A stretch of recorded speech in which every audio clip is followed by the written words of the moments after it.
This is Groovy Girls, and we're doing entertaining. And what the free pattern you get this time is for napkins. And there are two sizes of napkins. There's a luncheon size, which is this size, and then the dinner size, which is this size. And we've also taken it a little bit further. I did, and I made a placemat from the same technique. And the measurements for the placemat are, there's two fabrics when you do this. There's main fabric, which you see, and the back fabric. So the measurements of the main fabric would be 20 by 14, and this is for the placemat. And then the back fabric would be 21 1/4 by 15 1/4. And I think it looks like, and we did this a lot, it's an 1 1/4 more than the top fabric when you do this.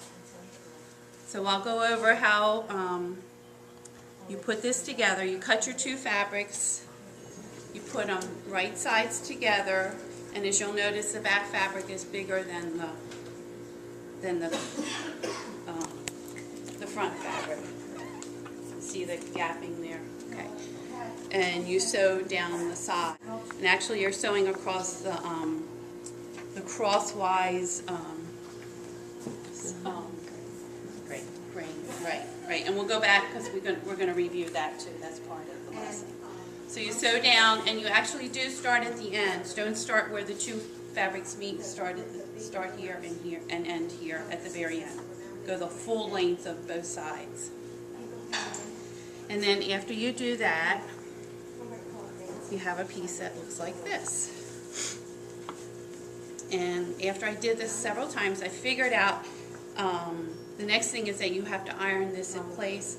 But before you do that, I ironed my seam down to the top fabric. I ironed it that way, because that's going to give me my guide when I turn it inside out, right side out, as to getting it to lay so that you have that 1/4 inch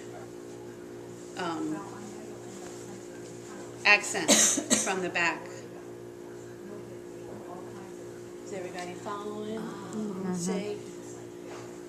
So it helped to iron that the selvage to the front, because then it makes it. Because before I was just playing around with, and sometimes it wasn't even on both sides. But this helps it lay nice and flat.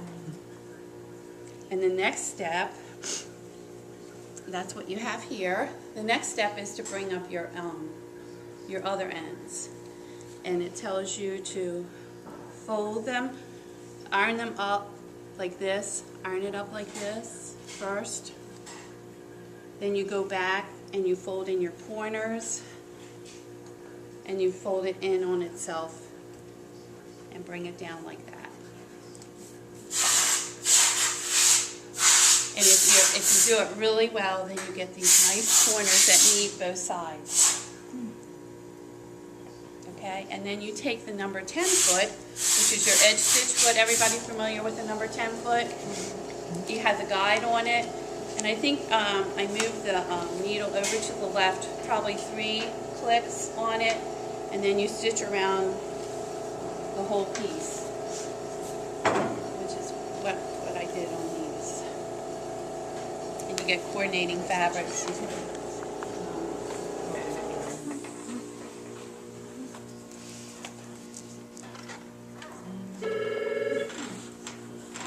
Okay,